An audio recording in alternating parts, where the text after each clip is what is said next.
राधे राधे दोस्तों, हरे कृष्ण। आप सभी का दिन शुभ और मंगलमय हो। आज आप सुनेंगे आश्विन मास महात्म्य का 14वां अध्याय। इसके बाद नवरात्रि शुरू हो रहे हैं, तो आप हमारे चैनल में सुनेंगे देवी भागवत पुराण की कथाएं एवं डेली आपको नए नए कथाएं सुनने का मौका मिलेगा। साथ ही आपसे अनुरोध है कि कृपया करके आप हमारे नवरात्रि के दिनों में श्री दुर्गा के अध्याय और कथा वीडियोस भी जरूर देखिएगा। अब सुनिए आज का अध्याय।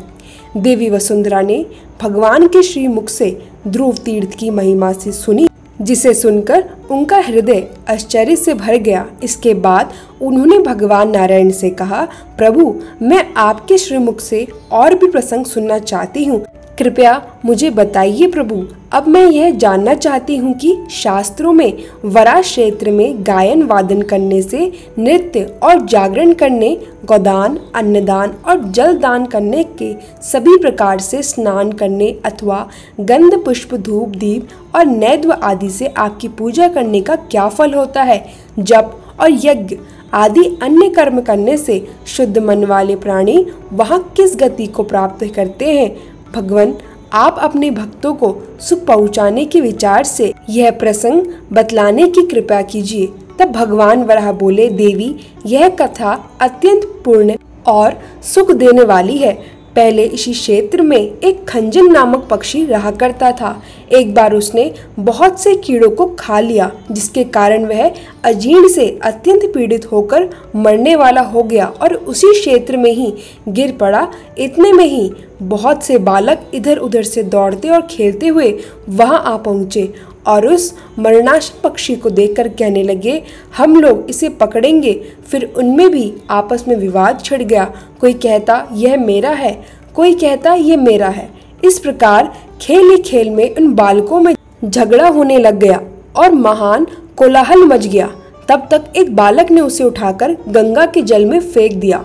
साथ ही कहा, भाई, यह तुम ही लोगों का है, इससे मेरा कोई उद्देश्य नहीं है। वसुंधरे, इस प्रकार वह मरा हुआ खंजन पक्षी गंगा के जल में भली भांति भीग गया। जहाँ वह गंगा के जल में पड़ा था वह आदित्य तीर्थ था। फिर तो वह उस तीर्थ के प्रभाव से अनेक उत्तम यज्ञ करने वाले धन और रत्न से परिपूर्ण किसी वैश्य के घर में उत्पन्न हुई। वसुंधरे, वह रूपवान, गुणवान, विवेकी, पवित्र तथा मुझ में भक्ति रखने वाला पुरुष हुआ।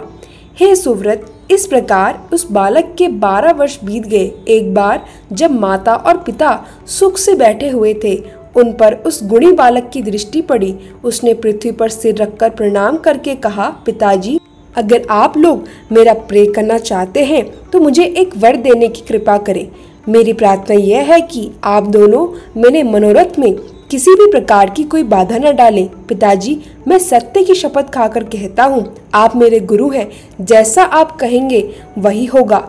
देवी अपने पुत्र की यह बात सुनकर दंपति का हृदय आनंद से भर गया और उन्होंने फिर अपने सुंदर नेत्रों वाले बालक से बात कही कि पुत्र, तुम जो जो कहोगे और जो कुछ तुम्हारे मन की बात है हम लोग वह सब कर देंगे। अब तुम विश्वास करके बोलो। पुत्र, हमारी 3000 गायें हैं जो सभी खूब दूध देती हैं। तुम जिसे चाहो उसे इन्हें दे सकते हो। इसमें लेश मात्र भी सोचने की जरूरत नहीं है। अगर तुम चाहो तो हमारा व्यापार का काम बहुत प्रसिद्ध है, उसको भी सारा अधिकार मैं तुम्हें सौंप सकता हूँ। तुम न्यायपूर्वक उसकी व्यवस्था करो या फिर मित्रों को धन बांट दो। पुत्र, तुम धन्य धान्य रत्न आदि जिसे जो भी चाहो दे सकते हो, इसमें तुम्हें कोई रोक नहीं है। हम अच्छे कुल तथा जाति में उत्पन्न बहुत सी सुंदर भली कन्याओं को भी विवाह विधि के द्वारा तुम्हें प्राप्त करा सकते हैं। सौम्य, अगर तुम्हारे मन में जैसे पूर्व के वेश लोग वेद में कहे हुए विधान के अनुसार यज्ञ किया करते थे, वैसे यज्ञ करने की इच्छा हो तो तुम उसे भी कर सकते हो। वैश्य का कर्म खेती है। इसके लिए 8 बलवान बैलों द्वारा चलने वाले 100 हल भी हमारे पास हैं। फिर तुम और क्या पाना चाहते हो? जितने ब्राह्मणों को भोजन कराकर तुम तृप्त कराना चाहते हो, यह कार्य या फिर कोई अन्य कार्य जैसा भी हो, वह सब अपनी इच्छा अनुसार संपन्न कर सकते हो। वसुंधरे अपने माता पिता की बात सुनकर उस धर्मात्मा बालक ने उनके चरण पकड़ लिए और उनसे कहने लगा, पिताजी, गोदान से इस समय मेरा कोई प्रयोजन नहीं है, न मित्रों के विषय में ही मुझे कोई चिंता है। मुझे विवाह या यज्ञ के फल की भी कोई इच्छा नहीं है। व्यापार का काम करूं, खेती और गौरक्षा में मेरा समय बीते, या फिर सभी अतिथियों का सत्कार करूं, इन बातों के लिए मेरे हृदय में कोई आसक्ति नहीं है। पिताजी, मेरे मन में तो बस भगवान नारायण के क्षेत्र वराह क्षेत्र की एक प्रंगण चिंता है। देवी बालक के माता पिता दोनों ही मेरे उपासक थे। उन्होंने पुत्र की यह बात सुनी तो वे दोनों ही दुख के कारण करुणा विलाप करने में लग गए और कहने लगे, जिसमें माता कहने लगी कि बेटा, अभी तो तुम्हें जन्म केवल 12 वर्ष ही बीते हैं। बेटा, भगवान नारायण की शरण में जाने की चिंता तुम्हें अभी से कैसे हो गई? जिस समय तुम्हें उसके योग्य आयु प्राप्त होगी तब तुम उस बात पर सोचना। अभी तो मैं भोजन लेकर तुम्हारे लिए पीछे पीछे दौड़ती हुई चलती हूँ। पुत्र, तुम वराह क्षेत्र में जाने की बात अभी से क्यों सोचने लगे? अरे, अभी तो तुम दूध में बच्चे हो। मेरे स्तन धन्य है जिससे सदा दूध बहता रहता है और तुम उसे पीते हो। बेटा, तुमने अपने स्पर्श सुख की आशा लगने वाली मुझ माँ के प्रति यह क्या सोच लिया? जब तुम रात में सोकर करवट बदलते हो उस समय भी मुझे माँ माँ कहकर पुकारते हो। फिर वराह क्षेत्र जाने या नारायण के आश्रम की इस प्रकार बातें क्यों सोचने लगे? अरे, जब तुम खेलते हो तो अन्य स्त्रियां भी बड़े स्नेह से तुम्हारा स्पर्श करती हैं। वत्स, किसी ने भी कभी कहीं खेल में घर या अपने परिजन से तुम्हारे कोई अपराध नहीं किया। नौकरों ने तुम्हें कभी कोई कड़वे वचन नहीं कहे। तुम्हें डरवा के लिए मैंने कभी अपने हाथ में छड़ी तक नहीं ली।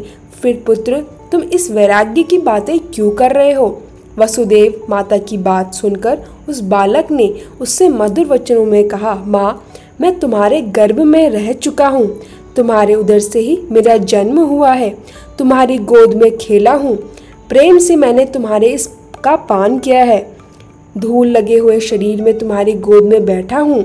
माता, तुम मुझ पर जो इतनी करुणा करती हो वह तुम्हारे लिए ठीक ही है, लेकिन मेरी पूजनीय माँ, अब तुम पुत्र संबंधी मोह को छोड़ दो। यह संसार एक घोर महासागर के समान है। यहाँ प्राणी आते हैं और चले जाते हैं। कुछ लोग तो चले गए और कुछ लोग जा रहे हैं। कोई जीव दिखता है, फिर वह नष्ट हो जाता है और फिर आगे कभी नहीं दिखाई पड़ता। इस प्रकार कौन किससे जन्मा, कहाँ उसका संबंध हुआ, कौन उसकी माता हुई और कौन किसका पिता हुआ, इसका कोई ठिकाना नहीं। हजारों माता पिता, सैकड़ों पुत्र और स्त्रियां प्रत्येक जन्म में आते जाते रहते हैं। फिर वे किस किस के हुए या हम ही किसके रहे। इसलिए माँ, इस प्रकार की चिंता में पड़कर तुम्हें कभी भी सोचना नहीं चाहिए।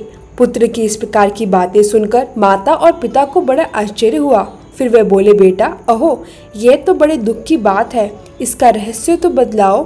तुम्हारे मन में यह बात आई कैसे?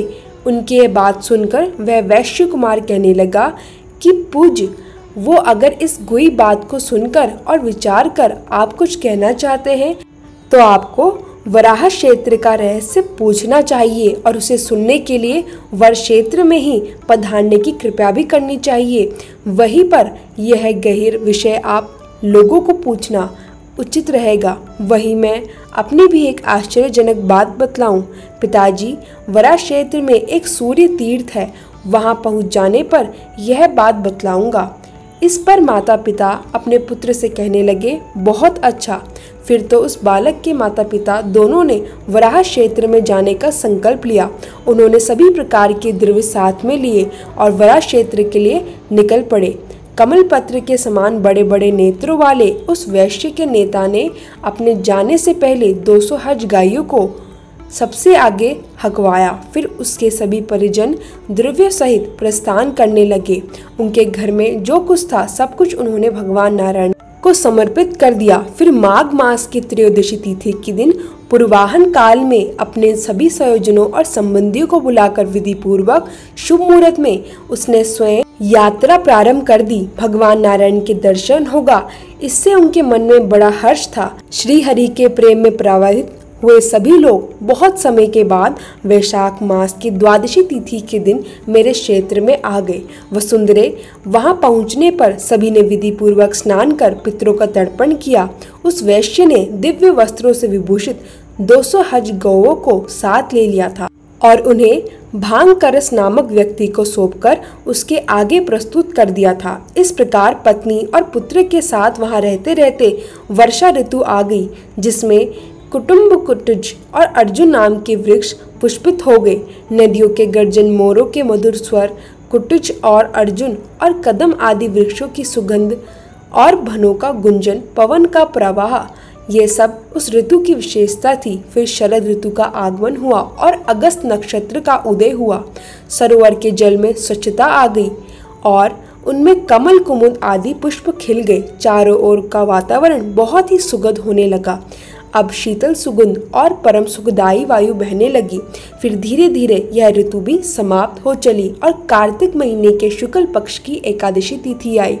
वसुंधरे, उस समय उस वैश्य दंपति ने स्नान कर रेशमी वस्त्र धारण किया और अपने पुत्र से कहा, पुत्र, हम लोग यहाँ 6 महीने सुखपूर्वक रह चुके, अब द्वादशी तिथि आ गई है। अब तो यह गोपनीय बात हम लोगों को बता दो जिसे तुमने यहाँ आकर बताने को कहा था। देवी अपने माता पिता की बात सुनकर उस धर्मात्मा पुत्र से अपने सुमधुर वचनों से कहा, महाभाग्य बड़ा रहस्य पूर्ण और गोपनीय है, इसे मैं कल सुबह आप लोगों को बतलाऊंगा। पिताजी, आज ये द्वादशी तिथि है। इस पुण्य अवसर पर दीक्षित योग के कुल में उत्पन्न तथा विष्णु की भक्ति में तत्पर रहने वाले जो व्यक्ति दान करते हैं, वे भगवान की कृपा से भयंकर संसार सागर को पार कर जाते हैं। हे वसुंधरे, इस प्रकार उन लोगों में आपस में बात करते करते मंगलमय रात्रि समाप्त हो गई और फिर दिन रात्रि की संधि का समय आ गया और सूर्य मंडल उदित हुआ। तब वह बालक यथाविधि स्नान आदि से शुद्ध होकर रेशमी वस्त्र धारण कर शंख चक्र और गदा धारण करने वाले भगवान श्री हरि को प्रणाम कर माता पिता के दोनों चरणों को पकड़कर बोला, महाभाग्य, जिस उद्देश्य से हम लोग यहाँ आए हुए हैं और जो बात आप मुझसे बार बार पूछ रहे हैं और जिस गोपनीय बात को इस वराह क्षेत्र में कहने के लिए मैंने प्रतिज्ञा की थी, अब उसे सुनिए। वह प्रसंग कुछ इस प्रकार है। पिताजी, मैं पूर्व जन्म में एक खंजन नाम का पक्षी था। एक बार मैं बहुत से कीड़ों को खाकर अजीर्ण ग्रस्त होकर हिलने डुलने में भी असमर्थ हो गया। उसी समय कुछ बच्चों ने मुझे पकड़ लिया। खेल खेल में एक के हाथ से दूसरे हाथ लेते रहे। एक कहता, इसे मैंने देखा, दूसरा कहता, मैंने इसे देखा। इस प्रकार वे आपस में झगड़ा करने लगे।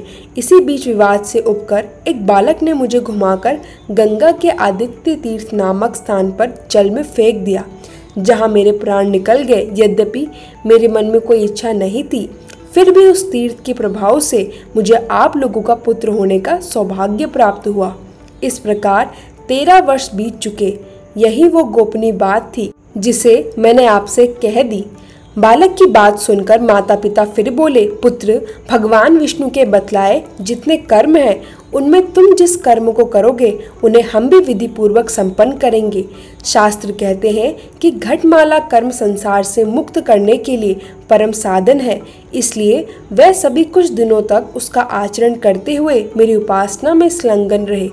पर्याप्त धर्म के बाद उनका नश्वर शरीर छूट गया और वे अपने धर्म के प्रभाव से, हे वसुंधरे, मेरे क्षेत्र की महिमा से संसार से मुक्त होकर श्वेत द्वीप में पधारे। जो लोग उसके साथ गए थे वे योग में निरत हो गए। उनके शरीर से कमल के समान गंध निकलती थी। देवी, मेरे क्षेत्र के प्रसाद से वे भी यथा योग्य आनंद का उपभोग करने लगे और इस क्षेत्र के प्रभाव से बहुत से प्राणी पशु योनि से छूटकर श्वेत द्वीप में पहुंच गए। जो व्यक्ति प्रातःकाल उठकर इसका पाठ करता है वह अपने 10 आगे और 10 पीछे के पुरुषों को ताड़ देता है। मूर्ख, पापी, शास्त्र निंदक और चुगलखोर व्यक्तियों के सामने इस व्याख्या या पाठ कभी नहीं करना चाहिए। ब्राह्मणों के समाज में या फिर अकेले एकांत स्थान में इसका अध्ययन करें, क्योंकि यह संपूर्ण संसार से मुक्त करने के लिए परम साधन है। हरे कृष्णा। आज का अध्याय समाप्त हुआ। उम्मीद है आज की यह कथा भी आपको ज़रूर पसंद आई होगी। तब तक के लिए राधे राधे श्याम।